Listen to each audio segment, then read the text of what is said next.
Hello everyone, हम पिछले part में आपसे मिले थे जिसमें हमने 12th केमिस्ट्री का चैप्टर नंबर 1 स्टार्ट किया था जिसका नाम था सॉल्यूशंस।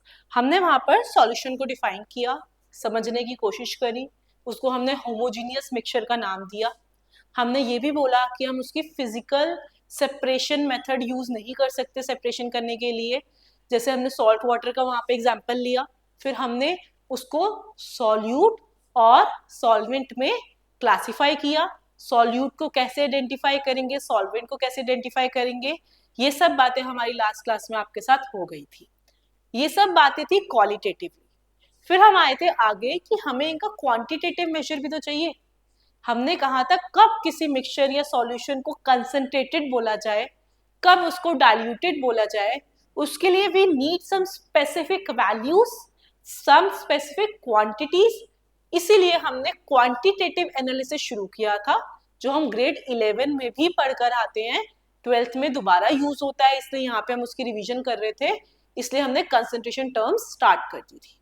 2 पार्ट्स में डिवाइड करके हम उसको पढ़ रहे थे। एक थी आपकी टेम्परेचर डिपेंडेंट, एक टेम्परेचर इंडिपेंडेंट। उसमें हमने सबसे पहली वेट बाय वेट या मास बाय मास परसेंट पढ़ ली थी। आज हम सेकंड कंसंट्रेशन टर्म से स्टार्ट करते हैं आपके साथ, which is volume by volume percent, जिसको मैं शॉर्ट में V बाय V परसेंट बोल सकती हूँ। मैंने आपको पिछली क्लास में भी यही समझाया था, हमें किसी भी फॉर्मूले को रटने की, मेमोराइज करने की या ध्यान रखने की जरूरत नहीं है अगर हमें बेसिक रीडिंग आती है। बेसिक रीडिंग का मतलब है कि अगर हम क्वेश्चन की स्टेटमेंट को अच्छे से ब्रेक डाउन कर पा रहे हैं तो हमें कोई भी फॉर्मूला याद रखने की जरूरत नहीं पड़ेगी। एग्जाम्पल से स्टार्ट करते हैं। फॉर एग्जाम्पल मेरे पास कुछ 0.7% V बाय V का HCl एक्वस सॉल्यूशन है। अब मैं आप लोगों को बोल रही हूँ, बच्चों लोग इसको रीड करके सुनाओ। आप क्या बोलोगे? मैम 0.7% ब्रैकेट में V by V HCl aqueous solution. नहीं, यहाँ पर मेरा रीड करने का मतलब है कि उसको ब्रेक डाउन करो कि हमारे पास क्या क्या इंफॉर्मेशन गिवन है।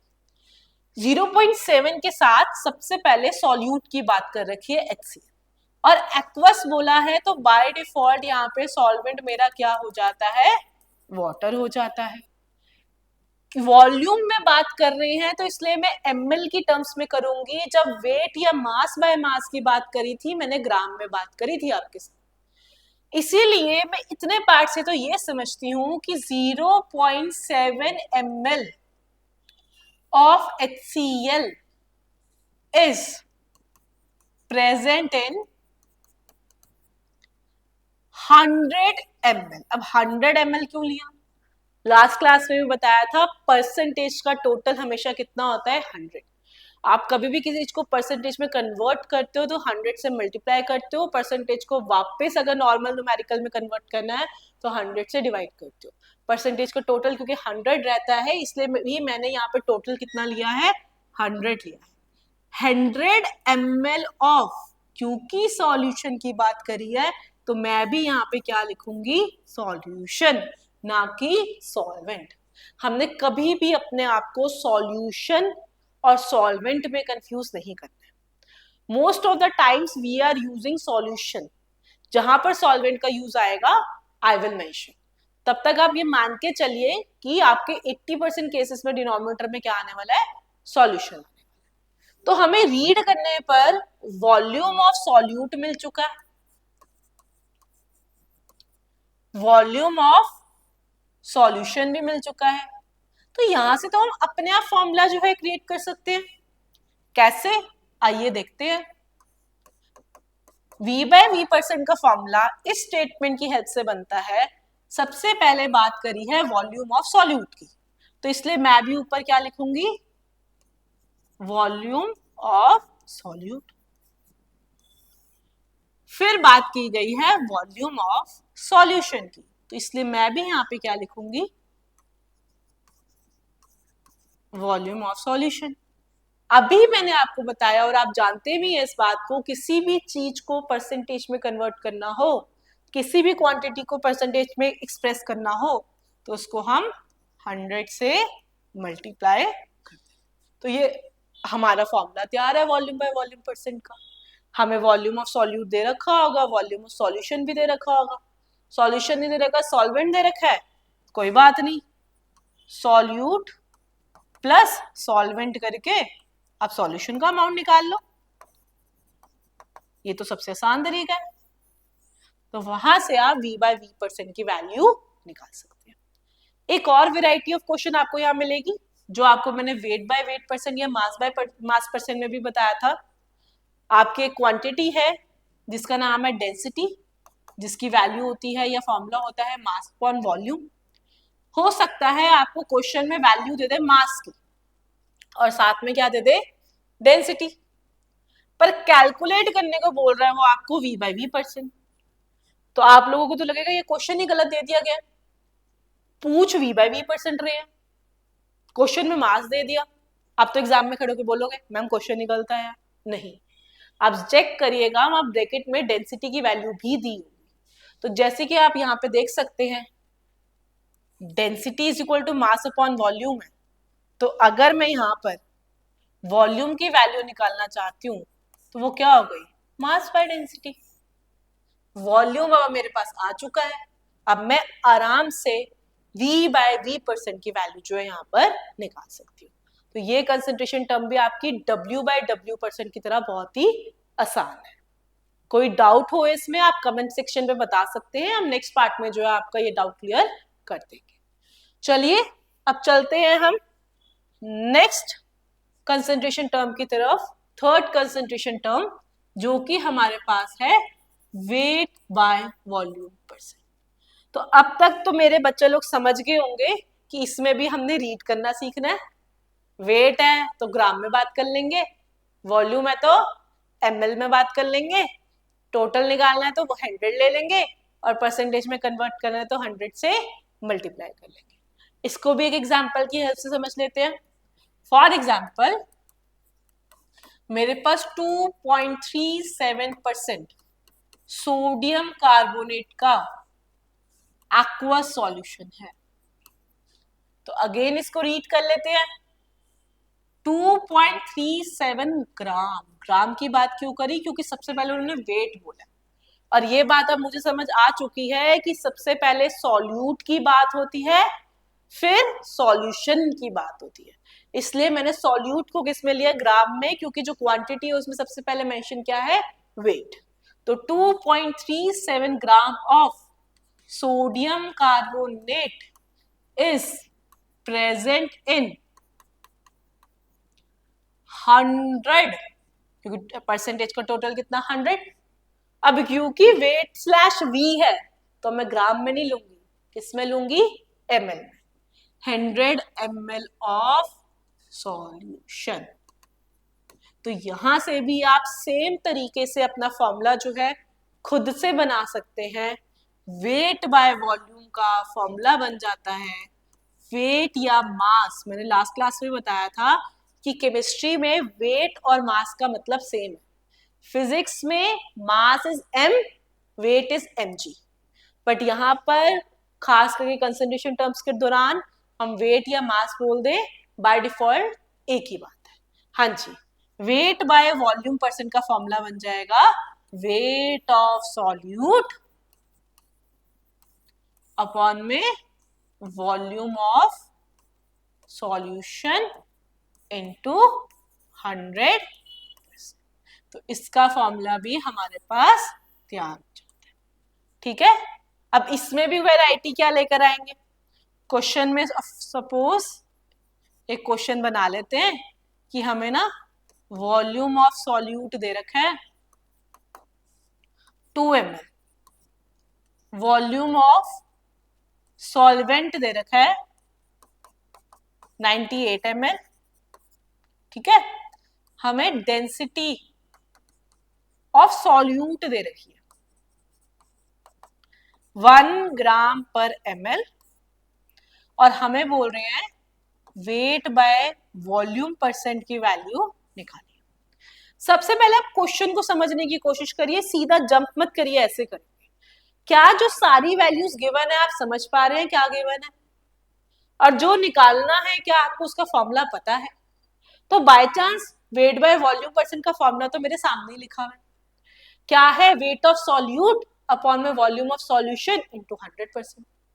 मेरे पास वॉल्यूम ऑफ सॉल्यूट और सॉल्वेंट है, तो ये बात तो मैं सीख चुकी हूं कि अगर मैं सॉल्यूट और सॉल्वेंट को ऐड कर दूं तो मेरे पास सॉल्यूशन का अमाउंट आ जाता है। इजी है बहुत, ठीक है। वैल्यूज भी जानबूझ के आसान दी गई हैं अभी आपको। 2 + 98 100 ml मेरे पास वॉल्यूम ऑफ सॉल्यूशन जो है अब तैयार है। तो यानी कि मेरे पास वॉल्यूम ऑफ सॉल्यूशन तो आ गया। नेक्स्ट दिक्कत क्या है मेरे पास, मेरे को चाहिए था वेट ऑफ सॉल्यूट और क्वेश्चन में क्या कहना है, वॉल्यूम ऑफ सॉल्यूट। तो मैंने अभी आपको 2 बार बताया कि इसके लिए हम किसकी हेल्प ले लेंगे, डेंसिटी की हेल्प ले लेंगे। डेंसिटी का फॉर्मूला मास या वेट बाय वॉल्यूम। हमें चाहिए यहाँ पर मास की वैल्यू, तो मास क्या हो जाएगा, डेंसिटी इंटू वॉल्यूम। डेंसिटी कितनी दे रखी है, 1 ग्राम पर ml। वॉल्यूम कितना दे रखा है सॉल्यूट का, 2 ml। ध्यान दीजिएगा सॉल्यूट का निकाल रहे तो सॉल्यूट की ही डेंसिटी उठाई है, ज्यादातर सॉल्यूशन की डेंसिटी दे रखी होती है तो फिर वो सॉल्यूशन के लिए यूज हो गया आपकी, ठीक है। टर्म्स के साथ बहुत स्पेसिफिक रहिए, एटलीस्ट 2 टाइम्स हर न्यूमेरिकल के क्वेश्चन को पढ़िए और पहले क्वेश्चन ही समझिए, डायरेक्ट उसके सॉल्यूशन पे हमने जंप नहीं करना है। वापस आते हैं, ग्राम पर ml का ml से ml कट गया, 2 × 1 2 ग्राम मेरे पास वेट या मास की वैल्यू अब आ चुकी है। फॉर्मूला ऑलरेडी मेरे पास था, कोई भी न्यूमेरिकल करते वक्त फॉर्मूला जरूर लिखिए, फॉर्मूले के मार्क्स होते हैं, प्लस अगर आपने फॉर्मूला पहले लिखा है तो आपकी गलती करने के चांसेस काफी % जो है रिड्यूस हो जाती है। चलिए, तो वेट ऑफ सॉल्यूट मेरे पास आ चुका है 2 ग्राम, वॉल्यूम ऑफ सॉल्यूशन मेरे पास आ चुका है 100 ml। फॉर्मूले में परसेंटेज में कन्वर्ट करना है तो 100 से मल्टीप्लाई कर दिया, 100 से 100 कट गया, तो मेरा आंसर है 2W/V%। तो इस तरह से जो है अगर हमें वॉल्यूम दिया हो तो हम वेट में कैसे जाएंगे, उल्टा भी कर सकते थे, मैं यहाँ पे मास या वेट दे देती और आपसे V/V% की वैल्यू पूछ लेती, तो उस तरह से आप डेंसिटी की हेल्प से फिर से लेकर आप वैल्यू निकाल सकते थे और सॉल्व कर सकते थे। इस न्यूमेरिकल में किसी भी तरह की अगर आपको दिक्कत आती है आप प्लीज कमेंट सेक्शन में बताएं, हम आपको इसका सॉल्यूशन दोबारा नेक्स्ट क्लास में जरूर कराएंगे। अब चलते हैं हम अपनी अगली कंसंट्रेशन टर्म की तरफ, जो मेरी भी बहुत फेवरेट है और बहुत ज्यादा जो है काम आती है, चैप्टर में भी बहुत काम आएगी, मोल फ्रैक्शन। मोल फ्रैक्शन समझाने के लिए मेरे को ग्रेड 5 ग्रेड 6 का फ्रैक्शन वाला चैप्टर आपको याद दिलाना पड़ेगा। सपोज हमारे पास यहाँ पर पिज्जा आया, ठीक है, 4 स्लाइसिस पिज्जा आया और मेरे पास 2 स्टूडेंट्स हैं। अभी अगर सपोज यहाँ 2 स्टूडेंट्स बैठे हैं तो एक ने उस 4 स्लाइसिस में से सिर्फ 1 स्लाइस को खाया, दूसरे ने बची हुई 3 स्लाइसेस खा ली। आप कहेंगे कितना ज्यादा खा गया कितना कम खा गया, हमें उससे लेना देना नहीं है, हमें सिर्फ क्वांटिटी पर ध्यान देना है। अगर इसी चीज को मैं फ्रैक्शन की टर्म्स में एक्सप्रेस करूं तो क्या हो जाएगा, फर्स्ट स्टूडेंट ने ए स्टूडेंट ने 1 खाया था आउट ऑफ 4, तो उसकी फ्रैक्शन हो गई 1/4। सेकेंड स्टूडेंट ने 3 खाए थे आउट ऑफ 4, तो उसकी फ्रैक्शन हो गई 3/4। प्लस किया तो 4/4, 1 आ गया पूरा पिज्जा। ग्रेड 5 ग्रेड 6 याद आ गया होगा, फ्रैक्शन का चैप्टर आप इसी तरह से पढ़ते थे। अब इसमें हमें यही फ्रैक्शन मोल्स की टर्म में एक्सप्रेस करनी है। मोल्स याद दिला दूं, हम केमिस्ट्री की क्वांटिटी को मोल्स बोलते हैं, हम केमिस्ट्री में कुछ भी एक्सप्रेस करते हैं तो हम नंबर ऑफ मोल्स की हेल्प से जो एक्सप्रेस करना चाहते हैं, आप ग्रेड 9 ग्रेड 11 में पढ़ते हैं इस चीज को। नंबर ऑफ मोल्स का जनरल फॉर्मूला रहता है गिवन वेट अपॉन में मोलर मास।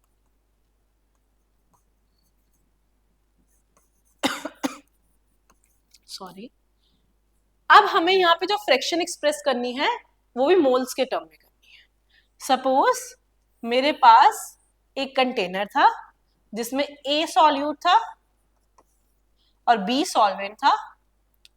A के नंबर ऑफ मोल्स दे रखे हैं मुझे 2, B के नंबर ऑफ मोल्स मुझे दे रखे हैं 3।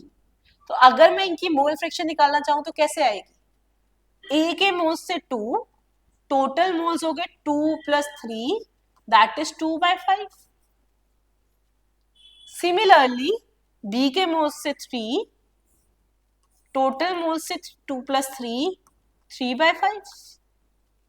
और अगर मैं यहाँ पे भी चेक करूं 2/5 और 3/5 का सम 5/5 1 होता है। कंप्लीट सॉल्यूशन आ गया, जैसे वहां पे कंप्लीट पिज्जा आया था।